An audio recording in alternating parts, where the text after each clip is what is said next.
All right, welcome everyone. We're Semblance of Sanity. I'm Caleb. I'm Jacob. And we're here for Symphogear, Season 1, Episode 3.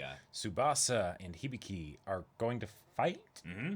Okay. Yeah. All right. Training time. Mm-hmm. At the very least, there's a lot of emotions that Tsubasa needs to let out. Yeah. And they might come out here, although her being her senpai equivalent in Zwei Wing, she might want to make sure she holds herself back because she could probably very easily kill her if she's not careful. Mm-hmm. So that's its own dramatic thing. Yes, yes, in general. But Hibiki is in. Mm-hmm. She's in. She's been cuffed and then uncuffed repeatedly and many times. Mm-hmm. And been introduced to everybody down underneath the school. Sweet. And yeah, she's gonna help. She is. That's a bit of an unnerving thing in that she does not seem to have maybe a bit of the self-preservation instinct. Well, right, but an understanding of the gravitas of what she's getting into. So Genjiro would know all about gravitas with his eyebrows. Indeed. Yeah. The burden is heavy. Mm-hmm. That's right. So, y'all, without further ado, let's get into this. All right, everyone, now be sure to go check out the reaction portion of the video in the description below, then come back here for the discussion.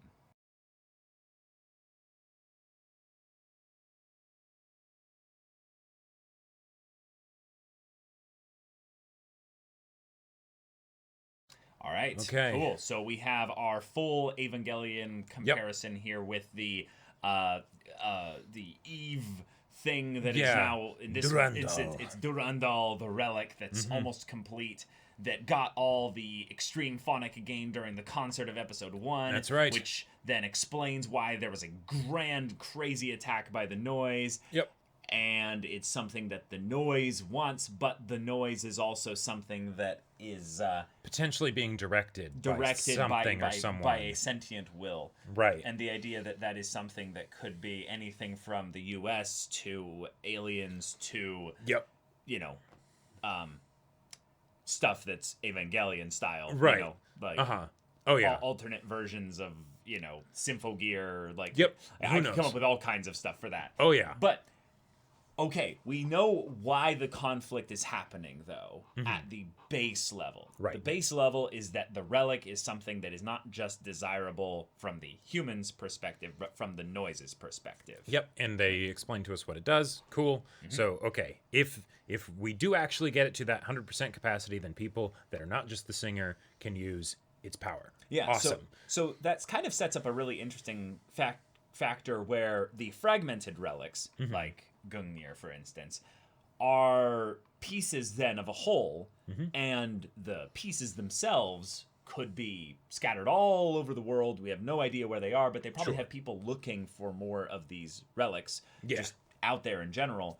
And thus, other countries would have their own equivalent fragmented relics that they've found and wouldn't be sharing them, but would have their own essentially battle-suited kind of like characters. Arms race sort of thing of like, okay, let's see who can get the most stuff, because at the very least it's helpful in defending their own country because, there are these monsters that are attacking fairly indiscriminately, but only recently have they actually become like a significant threat. Yeah. Okay, that's good to know. But the idea also that they've been discovered long before 13 years ago. So there is very much a government propaganda style twisting of the narrative to make sure that the public does not go into full-blown panic. But also so they don't actually look too deeply into this as well. Yeah, there's things that are being seeded here. Like the amount of exposition that we're getting for the different things, it's like, okay. They want a long-form conflict in this story. Right, in a very, and a very plot-intensive one. Like, all things considered. Yeah, right now they haven't used the exposition to limit what kind of story conflict will happen in the future. If anything, they've laid the flat groundwork by like you're saying, like building the foundation out further rather than building it deep or up yet. Yeah. So right now, I think the big immediate problem is that because another Symphogear person showed up. The question is, are they from Japan? Are they from, like, not Zwei Wing, but Einwing, or something?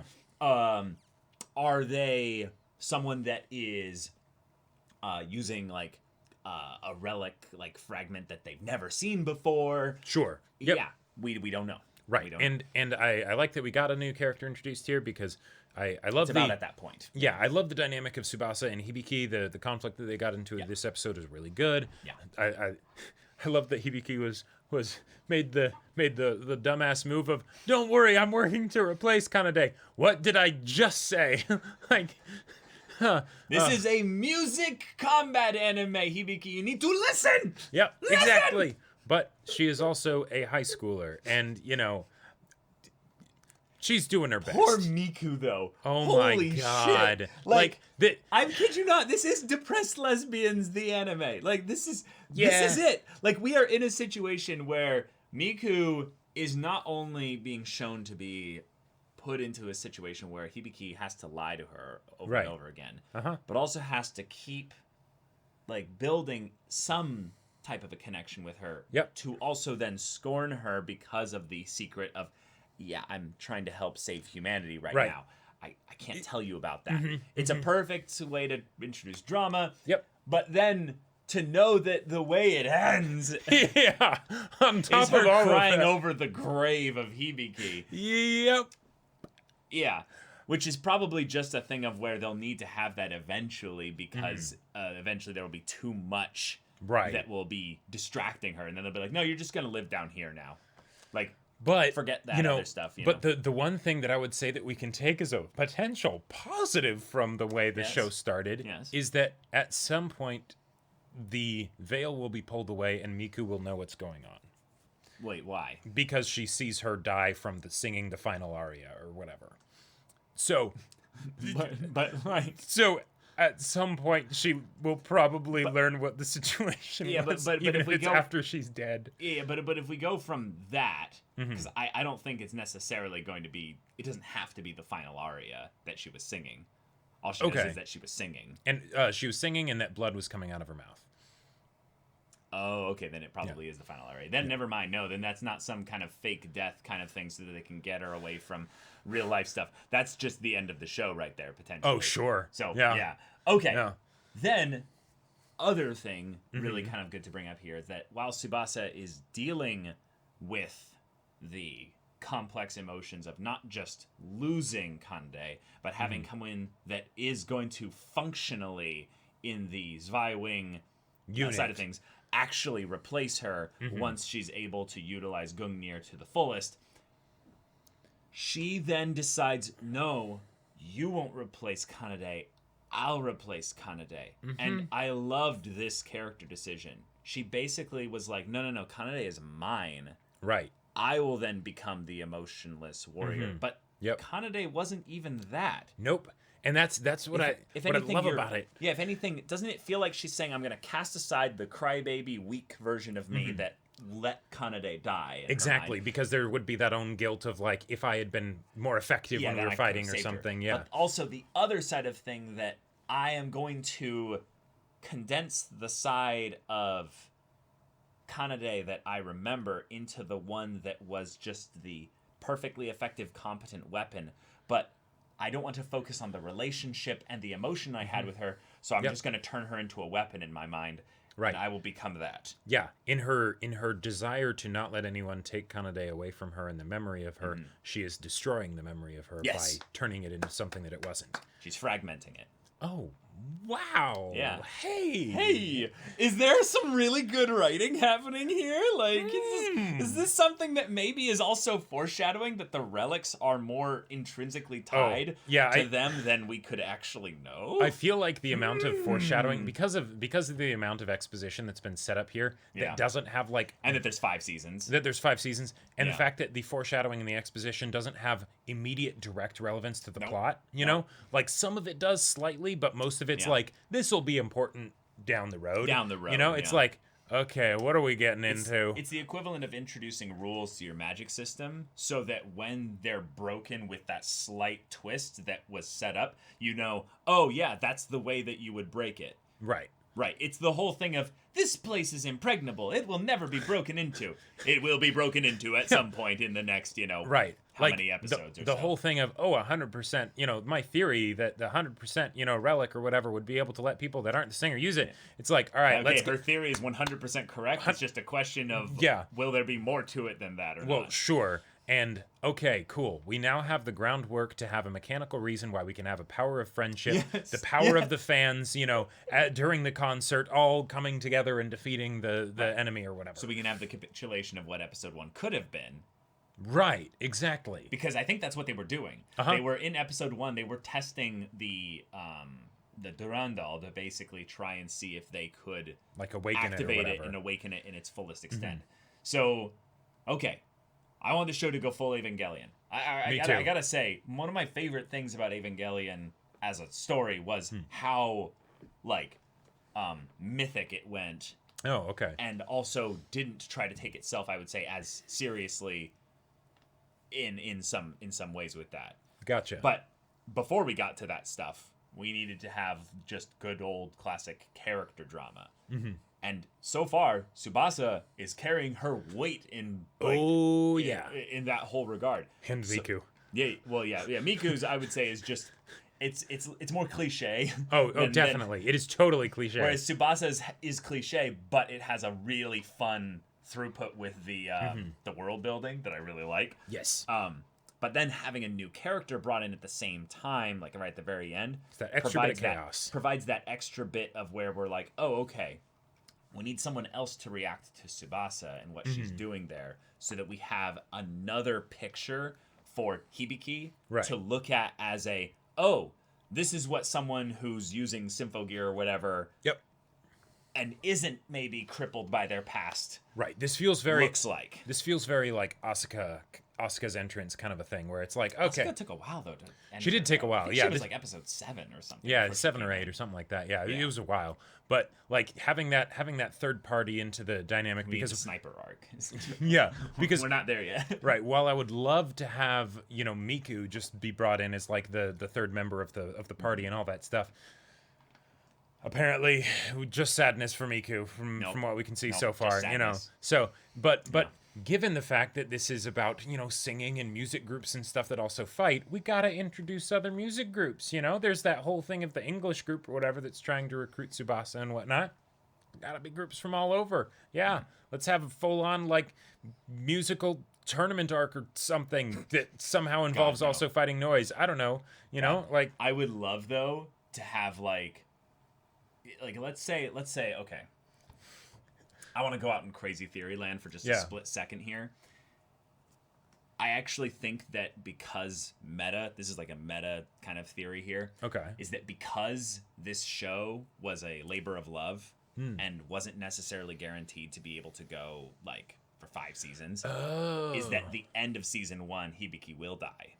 Gotcha. But okay, I like it. She will be reborn in some specific way. Manner, yeah. And that's how they'll continue the story with her as the main character. Yes. But the first season will be a package deal. Yeah. Right. In order to do that, I would love to have something either after that's like a season 2 kind of thing, or just a future arc of some kind that focuses on all the other worlds, Symphogear, battle representatives or whatever, and they come together, right? And it's just this big Avengers assemble moment. And then Hibiki is the goddess on the stars that's just some sort of Madoka kinda...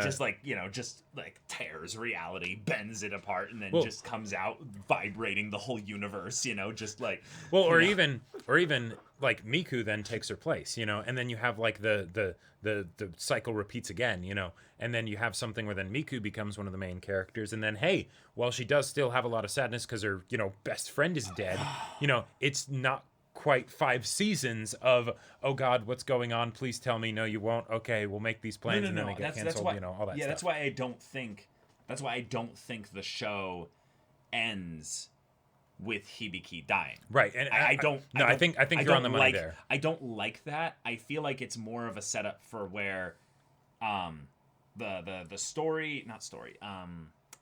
the character thing that they seem to be doing with Hibiki that is distant from the school stuff, the Tsubasa stuff, and basically, it's the one thing that kind of is left on its own. It's its own little thread just going somewhere, and it hasn't basically been determined as to what will be the resolution of that, other than her death, is the you don't know what you're getting into, like, line. And I have to see that the only thing that I can see is the fact that she's gonna die. Right. Yeah. And so we just don't know how. Yeah. Yeah. And what it will do to the people around her. Right, exactly. But I think it would be poetic to have her go out the same way that Kanade did. Yep, and then as Tsubasa she fully takes on Gungnir. Yep. And then, right. And then, there could be a cycle that's, reborn in that regard. God. Imagine how bad that would be for Tsubasa if she's like, okay, you know what? I'm finally able to accept I'm finally able to accept you. You're not bad, kid, right? Yeah. And then final aria, she disintegrates again. Tsubasa's just like, fuck! Yeah.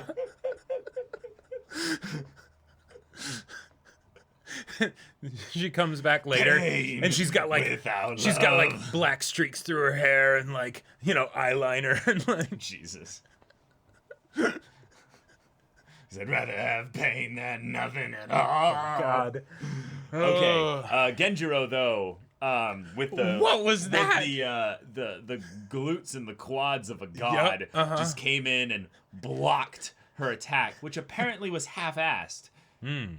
Because she doesn't really want to hurt Hibiki. Yeah, and that's in also some ways she probably sees herself in Hibiki, probably. Yes, and that's also a bit of a nice little explanation from the show of like, okay, his eyebrows are powerful, but that being said, but his shoes are not that powerful. Indeed, because like.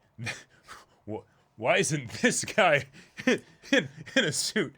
Like, you could sing some nice baritone tones. Like, there's a possibility, dude. Get out there and dude. There's a possibility that he's just actually a suit. He's just already like a thing in the world that's like, oh no. I'm like, retired. If I'm needed, I will transform into a weapon. I used to be in a boy band. Right.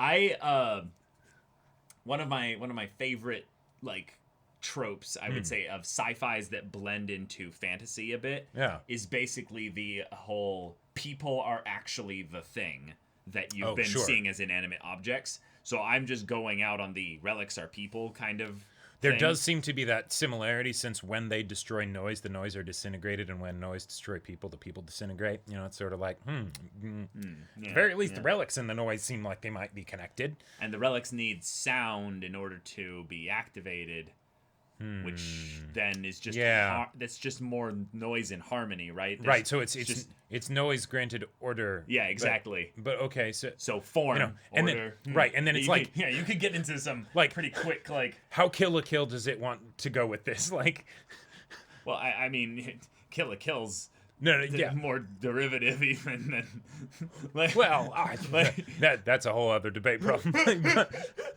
but on the idea that Kenjiro, for instance, or Genjiro, has some kind of world-building explanation for being like a demigod level of strength without wearing a suit. Right. I would love for it to be the reason that he's like, no, I am actually like something that will be utilized as a weapon or as a tool in some way. He rips off his shirt and he's got like a Tony Stark style relic just like in his chest or something. Yeah, exactly. Something like that.